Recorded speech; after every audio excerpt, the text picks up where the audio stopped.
So yeah, so there are differences. There are differences to transitioning, getting to a different spot, and engaging through a transition, or just engaging, and then maybe needing to transition. So using the leverage, but at any given moment through your transitions or through your movement, you want to also, in your practice, even if you're a little bit more upright, in your practice, when you're just having fun with your trees, okay, you want to have motion that's guiding you and leading you through stuff, but you also want to play with that, and at any given moment, okay, be balanced as well. So you'll see me doing that a lot.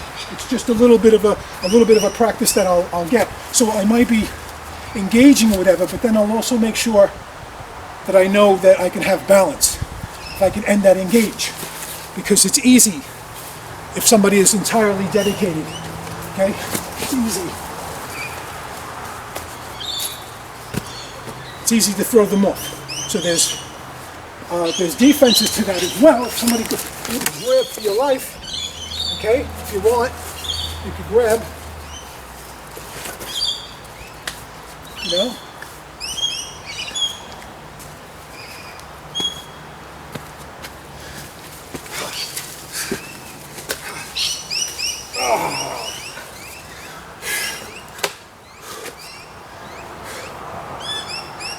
That's going to be fun.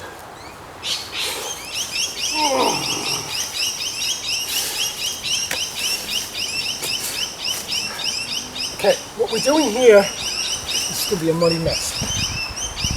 What we're doing here is, these are locks. That's happening. You may not get any locks, so you're just coming in. But if I can get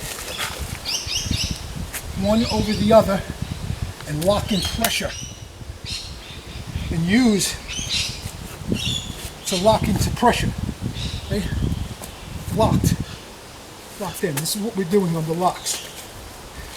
And you're feeling, and you're looking for any of your locks. That's massive leverage right there, okay? With that kind of leverage, I hardly need a lock, but I can utilize that, so not only strengthening the lock, but utilizing it for my advantage, for more leverage as well, okay? Whew. Which adds to the practice, adds to the challenge, that's for sure.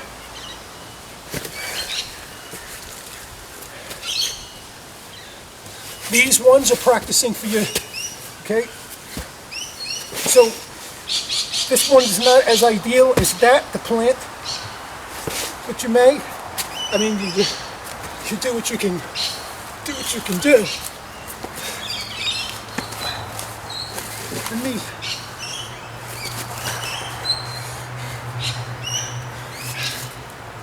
And these guys are trying to bait me in to a nice session because they'd like to learn more as well. They'd like to learn a little bit more about what I'm bringing to the table, my tendencies and stuff. And he's probably, or she's probably even tempting me a bit, and giving me more space and more room. So they're learning. So these trees are going to come back even harder. They're going to come back really hard on me on next session. But I'll be ready because I'll have also been training now, getting re-familiar with the ground as well. So last time we stood mostly on the top. So now we're going to stand on the ground as well. We're going to get on the ground. And that's going to help me a bit more too. And we're going to have more locks.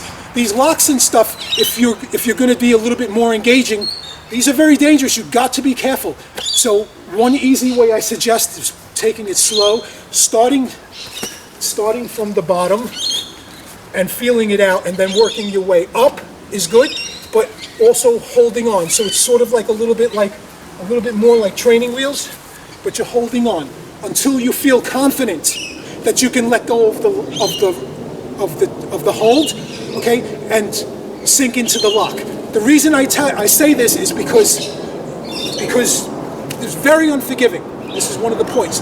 So if you wind up in a position with your lock and you let go, and and it's not a great position, and it really pinches you or twists you, you will break a limb. Very unforgiving. It's very unlikely that she is going to break. I'm going to break. So yes, you'll be able to identify it a little bit more. Close pinch areas like this. Okay, that's very. But staying low is okay. But if I'm up here high and I lock and then I want to release, I need to make sure. See, I'm wedged now. That's my leverage. That's my body paying for the position right now. I want to make sure that I can handle that. So you're holding on as you're going, and then here's another one opposite. I'm not bringing in, but I'm pushing out.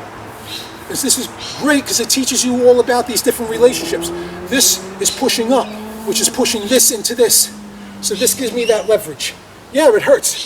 Sure. So you do it for a little bit. Okay, the next step after holding on is you feel comfortable, release a little bit, release a little, and then you could go all the way. When you want, all the way.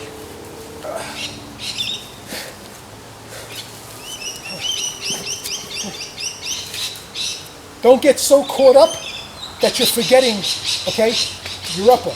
You're forgetting your upper. You're forgetting that this tree's also looking at me right now. So I need to make sure you got to be respectful about it. I can't say to myself, oh, it's a tree, so all I'm really worried about is here, okay? So I'm keeping at bay. I'm coming up.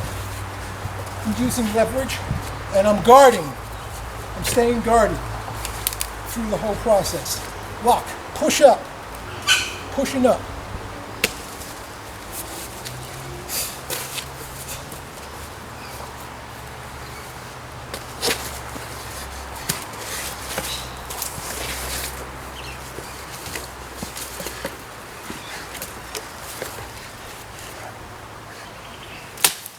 These are official things I do right now. So it just lets me, like the same practice I do when I release and just also try a version of being balanced in that position. It's the same thing here. I may be on my way to doing something else or trying to get something else, but at least to register it, come up, I need leverage. I can't do it.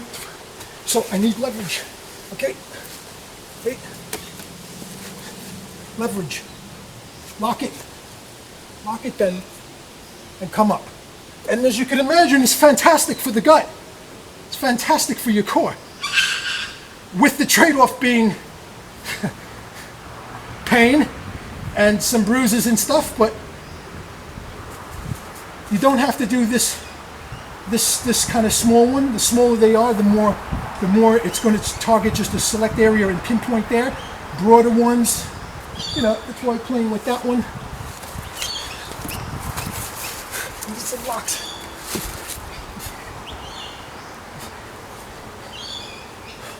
Resisting. Resist with strength. Push in. Pushing this guy. And then make sure when the tree decides to change on me, make sure that I can adjust that change.